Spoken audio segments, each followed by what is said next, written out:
For the better part of a month, the Seahawks defense has been rocking, giving up just 10 points per game in their last 3 games. But now they're going to have to try to keep things moving without one of their best players. We'll be breaking it all down on our Monday edition of Locked On Seahawks. You are Locked On Seahawks, your daily Seattle Seahawks podcast. Part of the Locked On Podcast Network, your team every day.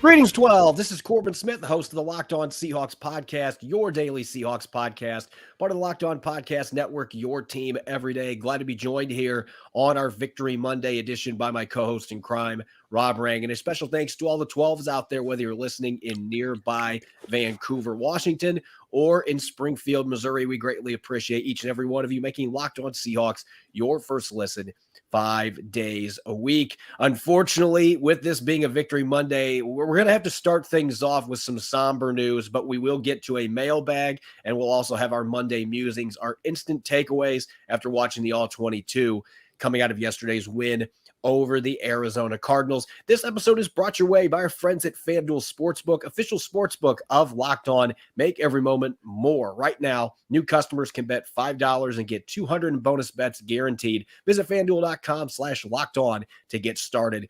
Now for your lead story here on our Monday edition of Locked On Seahawks.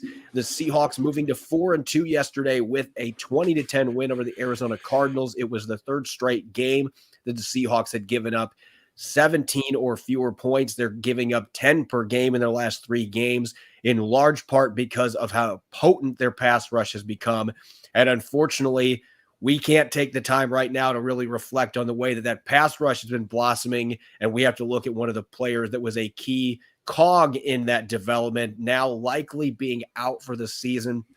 Pete Carroll dropping the bombshell today in his Monday post-game press conference that Uchenna Nwosu is likely going to need surgery to repair a pectoral injury that he suffered in yesterday's game. And Rob, on my social media, on my Twitter account, as well as my Facebook, I posted the play.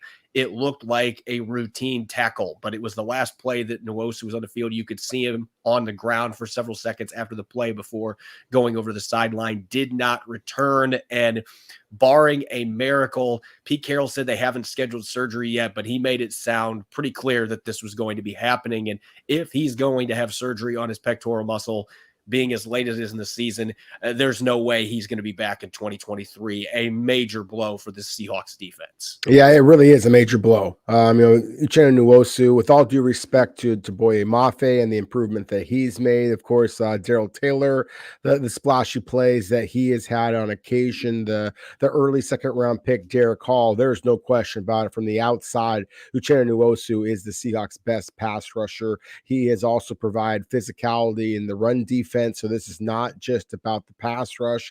It is about that run defense that remains ranked in the top 5 in all of the NFL. And again, number 10 has been a huge part of that. So even somebody as optimistic as Pete Carroll, there is no good way to discuss this news.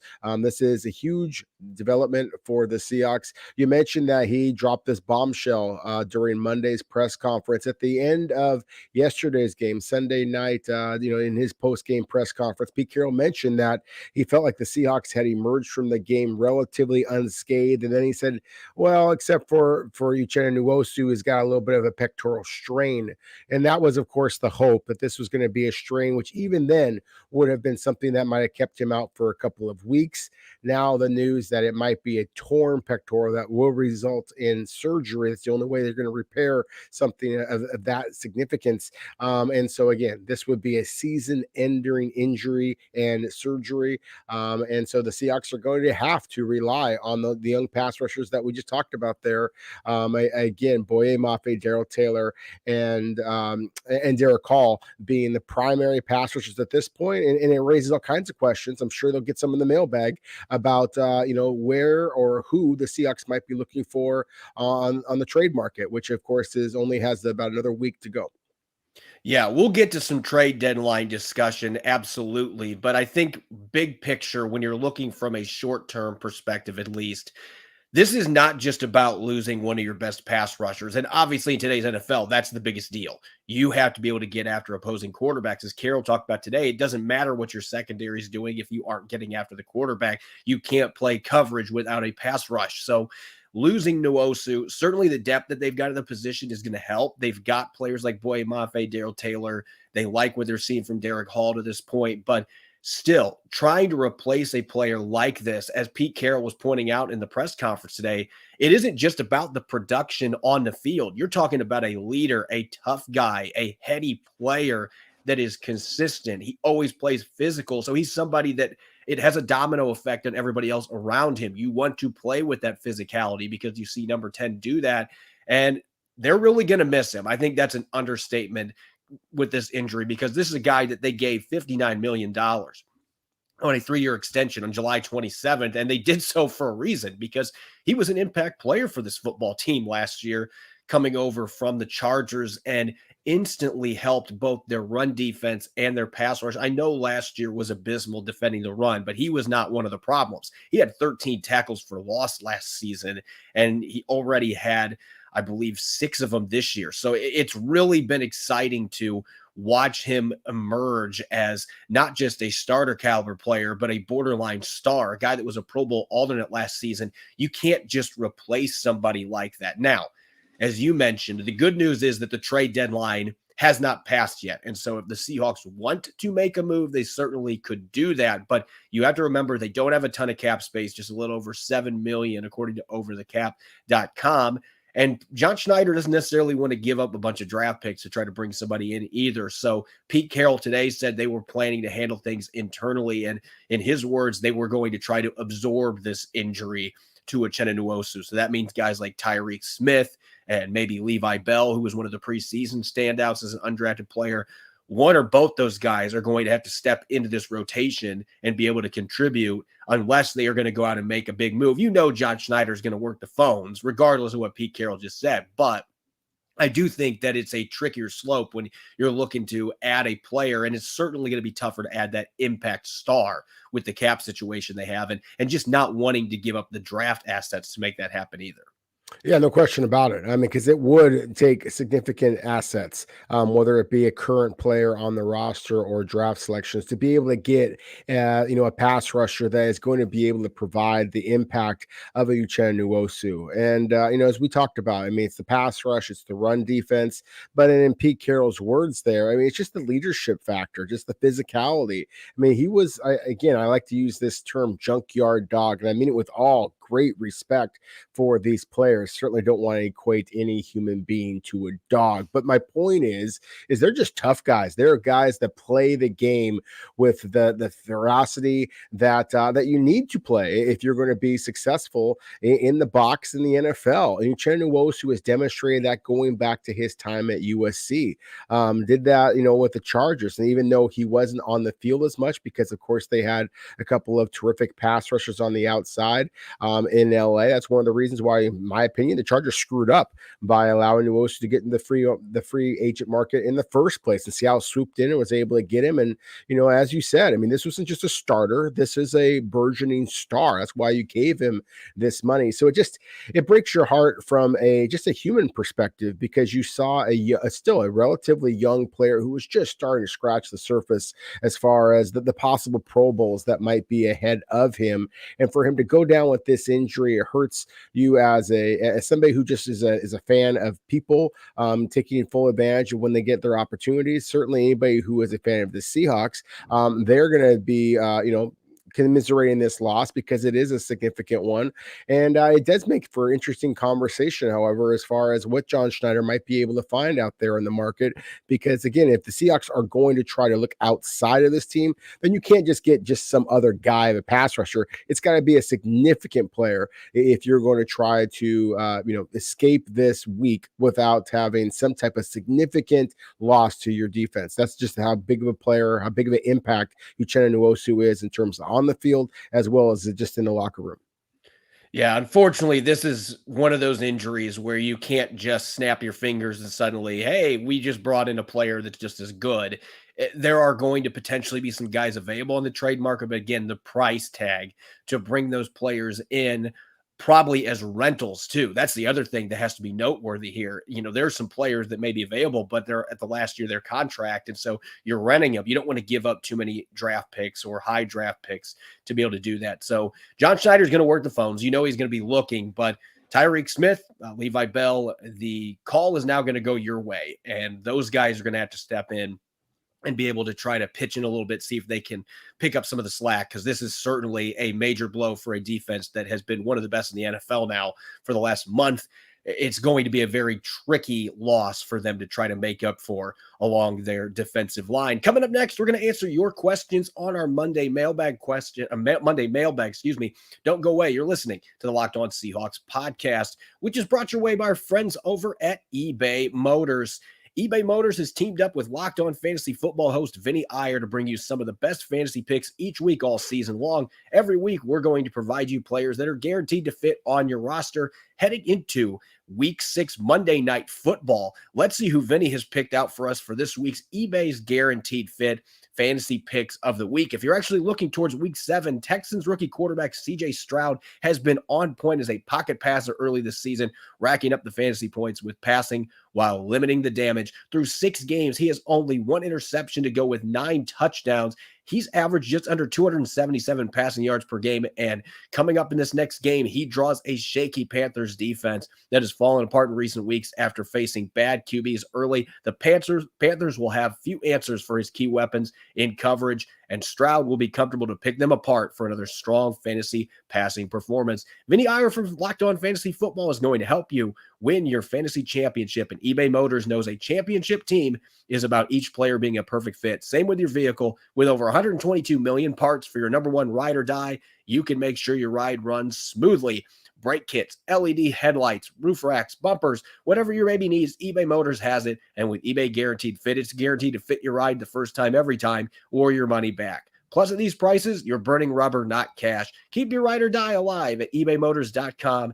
eBay Guaranteed Fit, only available to U.S. customers. Eligible items only. Exclusions apply. You're listening to the Monday edition of Locked On Seahawks. As your host, Corbin Smith. Glad to be joined, as always, by my co-host in crime, Rob Rang. And a special thanks to each and every one of the 12s out there. Thank you for making Locked On Seahawks your first listen 5 days a week. We greatly appreciate it. Don't forget, tomorrow, it's Tell the Truth Tuesday. We'll be dishing out our final words of wisdom coming out of this win over the Arizona Cardinals. And we'll also have our first look at the upcoming opponent, a much improved Cleveland Browns squad that's coming off of another victory, a tight one against the Indianapolis Colts. So we'll be looking at a very good football team heading into Week 8, and the Seahawks are going to have the throwbacks out there as well. Really exciting week coming up. So make sure you're listening to the Tuesday episode. Let's get to our mailbag now, Rob. And the first question here, you get the honors. This one coming from Savage Cookie. Should the Seahawks extend Jordan Brooks like yesterday? Well, I think that on the one hand, sure. What Jordan Brooks has done in terms of his recovery from the ACL tear, how well that he has played, albeit in somewhat limited duty so far this season. Yeah, I think that you want to extend him. On the other hand, tragically, the injury that occurred to Uchenna Nwosu is, just yet a reminder of how fragile players can be.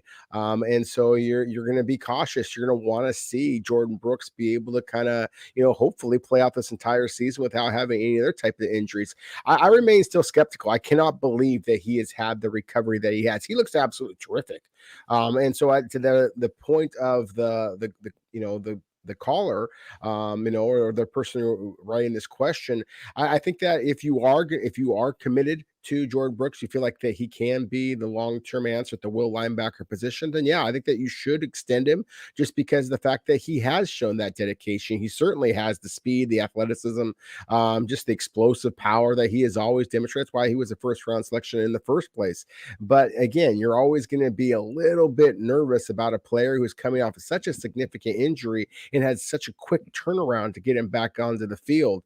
So I agree with the idea. I am I'm just one of those who's a little bit skeptical of it. And so I would just have to be banking on what my own medical staff for the Seahawks is basically saying about what do you feel like the long-term prognosis on Jordan Brooks? Is he going to be able to continue playing at this high level from a health perspective, not only the rest of this year, but over the course of several seasons, if you're going to be looking to sign him to a long-term extension? Next question here coming from Anthony Paz on X or Twitter, if you still call it the old name like I do. With Nwosu, unfortunately, now out for the season, what are the chances Danielle Hunter gets traded to Seattle? Also, how well would he fit in our scheme? So, looking at the first part of that question, this would actually still be a name if you're wanting a big name that could come in and immediately improve your pass rush post the injury to Uchenna Nwosu. Obviously, Danielle Hunter is an incredible talent, a guy that's had double-digit sacks multiple times in his career. He's a guy that can play the run as well. And he's in the final year of his contract. There's void years the next 2 years with the way the Vikings restructured it, but the Seahawks would only have to absorb a little over $5 million because his cap hit for the team that traded for him for a full season would be a little over $11 million. So we're looking around $5.5 million. The Seahawks could absorb that. They wouldn't have much flexibility away from that with the injuries and other things like that with a salary cap. But without getting too deep in the woods with salary cap structure and the complications behind that, the Seahawks could financially afford to make this move. But that second part of the question, I think, is the key here. As big of a fan of Danielle Hunter as I am, and I think he's a fantastic player when he is healthy. He's had his own injuries he's been dealing with. He's been productive this year, even though the Vikings have really struggled this season. He has had a good year. He's playing at a high level. He's still under 30 years old. I feel like he's been in the league for like 40 years and he's still under 30 years old. So he's still a fairly young player. The issue for me is I don't know that he fits the bill for a 3-4 defense as an outside linebacker. I don't think he's got that natural ability to drop back and cover. That's not something he's done. Now, from a pass rushing standpoint, he plays a lot as a stand-up defender, so that would be fairly natural for him. I just wonder if it would be the right scheme fit. He looks to me like a prototypical 4-3 defensive end. The Seahawks could maybe find a way to make it work, but I just don't know that that is the best fit from a schematic standpoint. And the injury history, the fact you're renting him, I think the Vikings would ask for a fairly high draft pick to swing him too. They don't have to make a deal necessarily. I just think there's some factors there that would make it unlikely, but that could be a name that John Schneider would consider calling about that would make some sense. Next question here for Rob. How good worse is the run defense when Daryl Taylor is on the field? Seems like he is still really struggling to diagnose. And this one coming from Patter BA on X. Yeah, and thank you as always to everybody who's asking these questions. I think that what you see with Daryl Taylor is the same thing I'm seeing, that he is struggling to diagnose. I think he is one of those players that is going to kind of take his opportunities. We hear Pete Carroll, for example, rave about Devin Witherspoon, and how that he just kind of knows when it's the right moments to go for it. I think Daryl Taylor has kind of struggled in that regard. The big touchdown run that we saw from Joshua Dobbs, that was one where Daryl Taylor read run. It was basically an option, and Dobbs was going to hand the ball off to the running back, and Daryl Taylor saw that, went for the fake, dove inside, would have been in perfect position to make a tackle on the running back. But when Joshua Dobbs kept the ball, Daryl Taylor wasn't quite quick enough to change direction and be able to stop him there. And then, of course, there's a couple of other missed tackle opportunities from some of Seattle's defensive backs that resulted in that big long touch. And I'm just illustrating with one particular play in this past game of where we do see Daryl Taylor continue to make just troubling decisions in terms of run defense. He, of course, had a sack in this last game, and he continues to be one of the most explosive pass rushers that the Seahawks have up the field. There are an awful lot of big plays that Daryl Taylor's ability to get upfield and force quarterbacks to step up into the pocket, that's contributing to some of the plays that some of Seattle's other pass rushers are getting to. So there's something to be said for that. But in terms of the instincts, I think that he is the least instinctive of Seattle's pass rushers, and that's one of the reasons why that he hasn't seen as much playing time as some of the other players on Seattle's list. Yeah, and that play that you mentioned, the Dobbs touchdown, I'm not going to be quite as kind with the way that I word this. And if you are somebody that plays football video games, when I was watching this play live, I felt like I was watching somebody running the sticks on the controller. There was like a 4-year-old trying to decipher a read option. That's what it looked like to me. He just looked completely unsure of what he was supposed to be doing there. And again, it looked like the stick was moving all over the place. It was ugly. It was ugly. And unfortunately, we've seen plays like that too many times from Daryl Taylor. And I think that's one of the reasons why when you parse through Pete Carroll's words today about Taylor's run defense, it almost felt like he was trying to talk him into the idea that Daryl Taylor has played solid run defense. And it's unfortunate because the pass rushing contributions are there, but the run defense just hasn't been there. Next question here on our mailbag coming from Lonnie Anderson. What's the status on Derek Young, Kenny McIntosh, and Abe Lucas? D. Eskridge suspension now over as well. What roster adjustments would be made to bring them back in your opinion? So with the Uchenna Nwosu news, we didn't have time to talk about all these other updates, but we don't have anything new on Abe Lucas, so I can't expand on that. It really sounds to me like it's going to be very difficult for him to get back this week. They would love to have him against Cleveland, but I can't see any way that he's going to be practicing this week yet. So it continues to be a wait and see.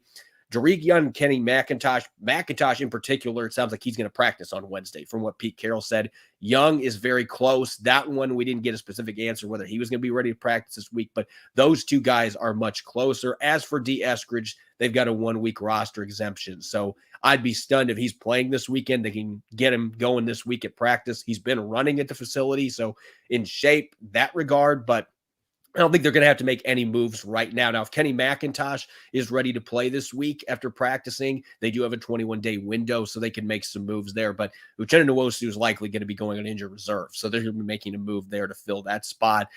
There's going to have to be some maneuvering if you're going to be adding McIntosh and bringing up one of those pass rushers. We'll just have to wait and see. I would suspect Cody Thompson getting waived would probably be the natural move if you're going to be bringing on another skill player. But those are some things that will happen later in the week once we have an idea where Kenny McIntosh is at and some of these other players.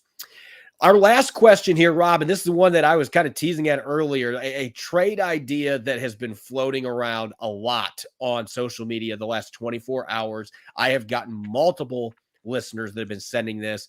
DK for Brian Burns straight up. Who says no? I'm not so sure that Geno Smith would be a huge fan of this. And I don't know. I think John Schneider and Scott Fitter, of course, the GMs for both these teams, of course. I think that they'd have to consider it. I mean, there are obviously when you have the young quarterback and the investment that the Carolina Panthers made with Bryce Young, who right now is very much relying on Adam Thielen, the veteran, good football player, but doesn't have the explosiveness of a DK Metcalf. You can definitely see why it would make an awful lot of sense from the Carolina perspective.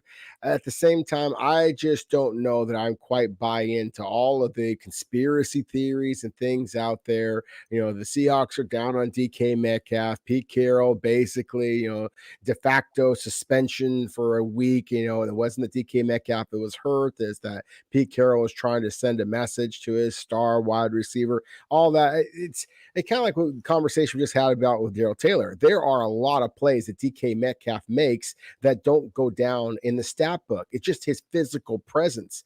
Daryl Taylor's ability to push the pocket from the outside and force quarterbacks or running backs at times into the arms of other defenders is significant. And DK Metcalf, with his size, his speed, there is a reason why Tyler Lockett, JSN, Jake Bobo, whoever the case, they're never double teamed. That's because if you're going to double team anybody on the Seahawks receiver core, it's almost always going to be DK Metcalf. So I think that there's a possibility of this. I mean, certainly, again, I think the need for a pass rusher is significant. And obviously the Seahawks were able to get this latest victory against a weaker Arizona Cardinals team, but still get the victory without DK Metcalf. I think there's going to be that much more buzz about this idea. But personally, I think that the more likely scenario might be the Danielle Hunter option that we just talked about a couple of moments ago. I'm not going to throw this out. I wouldn't be stunned if the Seahawks made a move of this caliber. I think that they are in go now, win now kind of a mode.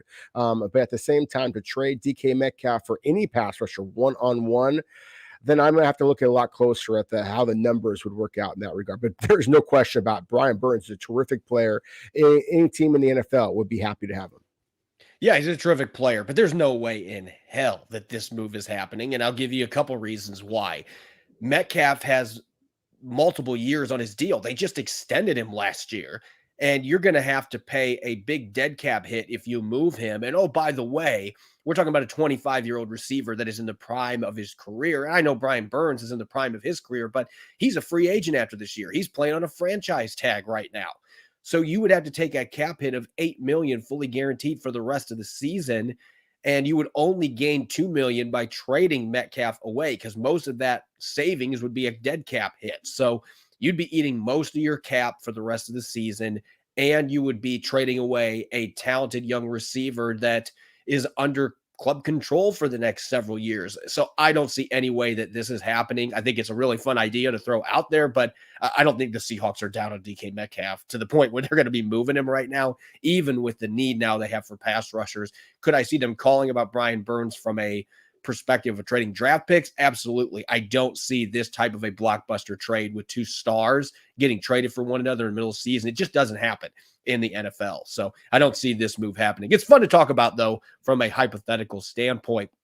Coming up next, we're going to dish out our Monday musings coming out of yesterday's win over the Arizona Cardinals, our in-depth takeaways, offense, defense, and unfortunately maybe a little bit of special teams after that performance yesterday at Lumen Field. Don't go away. You're listening to the Monday edition of Locked On Seahawks, which is brought your way by our friends over at FanDuel. Get ready for Week 8 in the NFL with incredible offers from FanDuel, America's #1 sports book. Right now, new customers can bet $5 and get $200 in bonus bets guaranteed.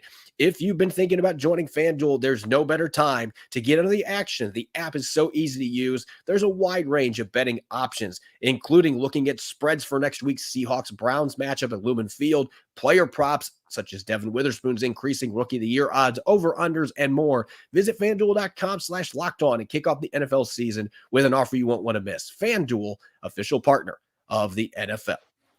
You're listening to the Monday edition of Locked On Seahawks. I'm your host, Corbin Smith. Glad to be joined, as always, by Rob Rang. And a special thanks to each and every one of the 12s out there. Thank you so much for making Locked On Seahawks your first listen 5 days a week. Tomorrow, we'll be taking a first look at the Cleveland Browns, a really feisty defensive team led by Myles Garrett. They're coming off another victory. This is a team that's going to be coming to Lumen Field feeling really good about themselves, winning the past couple games, including knocking the 49ers from the ranks of the undefeated. You won't want to miss a jam-packed Tuesday episode coming up tomorrow here on Locked On Seahawks. The Seahawks improved to 4-2 yesterday, and obviously the news of Uchenna Nwosu's injury today put a little bit of a somber mood in the VMAC, but nonetheless, this was the win in the division they were looking for. Not pretty for most of the game, but they found a way to get by the Cardinals, who once again were pesky, but they didn't make enough plays to win this football game. Let's talk about our Monday musings here, Rob, our in-depth takeaways. We both had a chance to revisit the game. We've rewatched it. I've watched the all 22. So what's the first thing that jumps out to you coming out of this game, whether it's positive or negative? What's the first thing that comes out of this victory that you'd like to chat about here? Well, I just think the first thing would just be to calm down and all the talk out there on talk radio and on, the social media accounts of benching Geno Smith. To me, it's just comical when you consider the fact that the Seahawks have had just this turnstile along the offensive line when they are starting two rookies at the wide receiver position, or at least not starting. Obviously, Tyler Lockett started, but still, Jake Bobo and Jackson Smith and Jigba getting significant time there. That Seattle is keeping their tight ends increasingly often into block. And so, those relatively easy throws over the middle, the shorter throws, Geno Smith is he's not getting those opportunities. He is being forced to throw the ball down the field. Now, was the interception that was directed towards Jake Bobo when Geno Smith was rolling out to his left, was that a good decision? No, it was terrible. It was probably the worst decision I've seen him make at this point in the season. And he did look basically kind of stare down JSN for another possible interception that Kaiser White had in his hands. But like the fumble between he and Oluwatimi, I mean, that was it happens. These things happen, especially when you are making the adjustment to a brand new center. And so I just hear so many people talking about, oh, Seattle has all these turnovers, they're going to fall apart. Corbin, they lost the turnover battle 3-0 in this game, and yet still, at least in my opinion, never were really in doubt of who was going to win this football game. I know that Arizona had the lead for a few moments, but really, it felt like this was a game that Seattle was in control of from the outset. And again, I know that Pete Carroll's mantra is protect the football, and that's the way that they win football games, obviously. But at the same time, for those people out there who are suggesting that the Seattle needs to make all of these changes at the quarterback position or at the running back position, wide receiver, because of a couple of turnovers, I just don't see that, at least not in my opinion. No, I came out of my All-22 rewatch feeling a lot better about this offense than what I did last week. I was really concerned coming out of that Bengals game with just some of the things that I saw. But I mean, Geno Smith completed 75% of his throws, and he had some phenomenal passes in yesterday's game. The throw to Noah Fant, as Pete Carroll's talking about today, there were 5 defenders in the vicinity, and somehow he gunned that throw in there, and Fant did a phenomenal job catching that too with a defender draped all over. But that throw, if it would have been any different, like an inch to the left, inch to the right, like it might have been intercepted. It was that needled into the coverage there. It was an incredible window throw. And I don't even know there was a window. It was literally thrown into the only spot that it could have been completed. So that was a phenomenal throw. The throw to Jake Bobo. Yeah, Bobo made a phenomenal catch getting both feet down, but that was an excellent throw in the red zone from Geno Smith. I thought that Ken Walker III ran really hard, didn't have a lot of blocking in front of him most of the day, still got over 100 yards. So the fact that the third down improvements we've seen the last couple of games, that is going to start turning into more points. And I think Geno Smith knows, hey, I've made these big mistakes in the red zone the last couple of weeks. This one, his arm got hit, so that played into the interception as well. Jake Bobo was open. If he could have got the ball over the top of the defender there, Bobo might have had his second touchdown of the game, but unfortunately he was rolling out to his left. It was a bad decision. He never should have thrown that football, but I just feel like this offense is so close, and getting the production that they got from JSN and Bobo yesterday, and the fact that you were able to get a few big plays from the tight ends. Parkinson had a 27-yard catch. They had 5 passes over 18 yards, 4 of those being over 20. They had explosives yesterday in the passing game. So I feel like there's more positives coming out of this game. I thought the pass protection was great. Geno Smith didn't take a hit in this game that wasn't his fault, from my opinion. The offensive line did a great job protecting him for most of this game. So I feel like the offense is in good shape. They just got to find a way to finish drives. They got to find a way to get things rolling in that regard. But overall, I'm feeling pretty good about this offense, at least compared to last week. And I think they're very close to popping. No, I 100% agree with you. And you basically kind of took the words out of my mouth as far as like with the Jake Bobo play. I mean, obviously an incredible play by Bobo. I mean, one harmed, and then to drag his toes the way that he does for the touchdown. And JSN getting himself involved in this game, obviously his first NFL touchdown, but just from the outset of this game, it just looked like he was in a different mindset. I had mentioned before that I thought at times he was playing kind of the deer in the headlights look. He looked angry in this game. He looked like he was into it from the jump. Maybe it's just that he recognized that he was going to be a huge part of the game plan with DK Metcalf out. But Seattle had schemed to open his touchdown. They were getting him involved in the wide receiver screen and a couple of deeper balls as well. He was showing the ability after the catch, the aggression after the catch that I saw when he was being a superstar at Ohio State. So to me, that was one of the very encouraging things about this as well. Is again just the pinpoint accuracy from Geno Smith. I should have rattled off some of the numbers that you just did when I was talking about. Don't fret about the turnovers. Everything is going to be fine in that regard. But to me, one of the most encouraging things was just the play of the young wide receivers. We've seen it over and over again. JSN on his college tape and in training camp, you and I are both there. We saw it. Jake Bobo basically the entire time. Not only his college tape, but obviously what his limited opportunities for the Seahawks. The young wide receivers for this club are really, really playing very, very well. And that to me is one of the most exciting elements about this is that it's just kind of showing Seattle's depth at a position, Corbin, you and I talked about this so many times over the last couple of years. Could the Seahawks find a third wide receiver? They've got 4 or 5 wide receivers in this squad that can actually go in there and make some big plays when Geno Smith calls upon them. Yeah, that just begs the question, where does D. Eskridge fit into this? And like I said, he's got a roster exemption this week, so they don't have to put him on the roster for the Browns game, but they're going to have some decisions to make. Their Jarek Young's getting close to being back. So there are some tough decisions that they are going to have to make here in coming weeks at that receiver position. And Jake Bobo is only making it, and quite frankly, he's making it easier with what he's doing out there. Yeah. You can't justify taking him out of the rotation to put D. Eskridge in right now. You just can't do it. So Bobo's made life easier for the coaches, not so much for D. Eskridge coming off of his suspension. I was planning to discuss Seattle's emerging star on their defensive line before the Uchenna Nwosu news came today, but I feel like it's even more important to discuss where Boye Mafe is at now.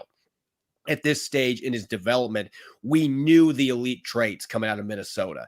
This guy was a low 4.5 40-yard dash speed at 260 plus pounds. You just looked at the raw tools and he thought this kid could be a really good NFL pass rusher and just all around edge rusher in this 3-4 defense. But he was so unpolished coming into the league. And yet here we are now in year 2. And seeing that one drive where Pete Carroll was mentioned after the game that he jumped, it got airborne when he thought Josh Dobbs was going to throw the ball. It let Dobbs escape the pocket. He got a first down scrambling.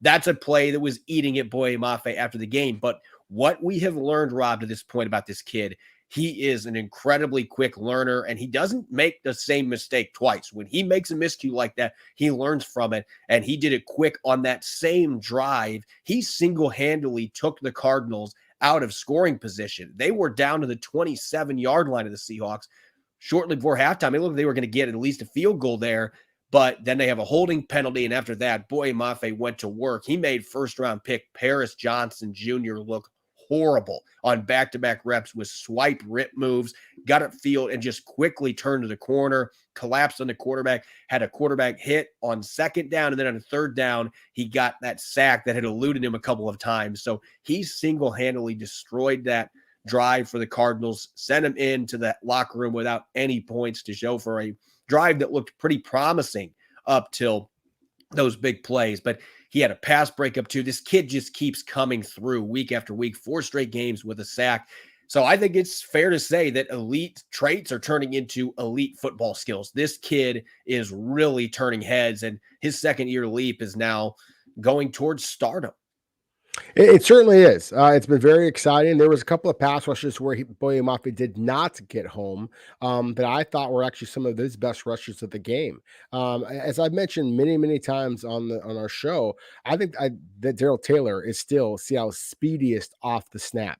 It's his flexibility around the corner that, again, doesn't matter if he gets home, he is forcing the issue. But Boye Mafe is absolutely has ascended into that role.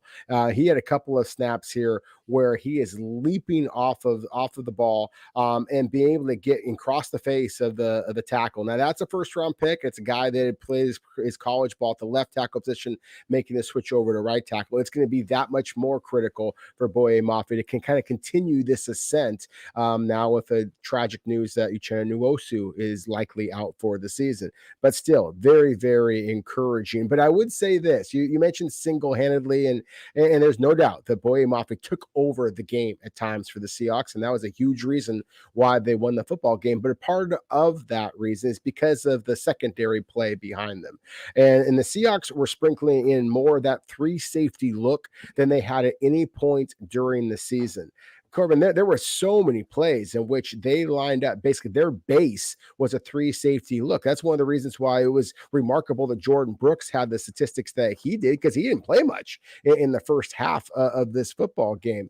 The 3 safeties, of course, we know the 3 safeties: Quandre Diggs, Jamal Adams rushing upfield often, and then Julian Love making some of his most reliable tackles. When you are going up against an offense that is as diverse as Arizona's is trying to be, with a multi-threat quarterback like a Joshua Dobbs, who's every bit as effective as a runner as he is as a passer. You got a speedy slot receiver like Rondale Moore. We talked about the different kind of flavors that the Arizona Cardinals have to the wide receiver position.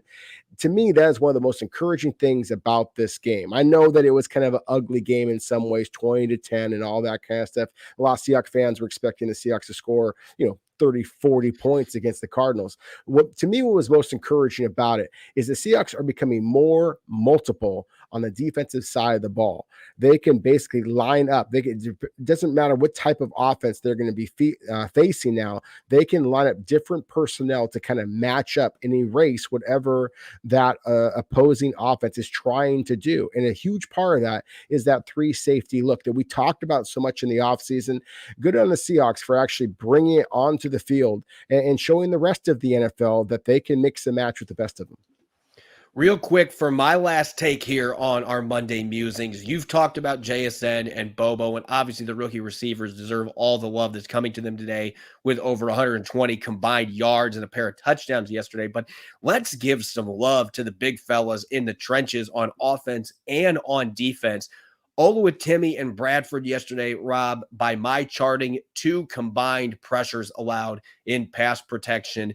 Were they a bit more uneven in run blocking? Absolutely. But both these guys did a great job protecting Geno Smith, starting together for the first time in their NFL careers. And on defense, Cameron Young, you're not going to find his name in the box score, but as Pete Carroll was talking about today, he is getting the job done as a wall on that defensive line. Every time the Cardinals tried to run at him yesterday, it did not end well for them. He was holding serve at the line of scrimmage. He was doing his duties at the nose tackle position. So he's a guy that, quite frankly, the numbers aren't there yet, but he is a player that is playing better and better each week as that rotational nose tackle that can come in for Jaron Reed. And so they're getting contributions from all those mid-round picks on the defensive and offensive line that help key to a victory. So got to give those guys some love too for a rookie class that is continuing to impress more and more by week. As always, you can follow me on Twitter, Corbin Smith NFL. You can follow Rob at Rob Rang. Subscribe and follow Locked On Seahawks on YouTube and wherever you listen to podcasts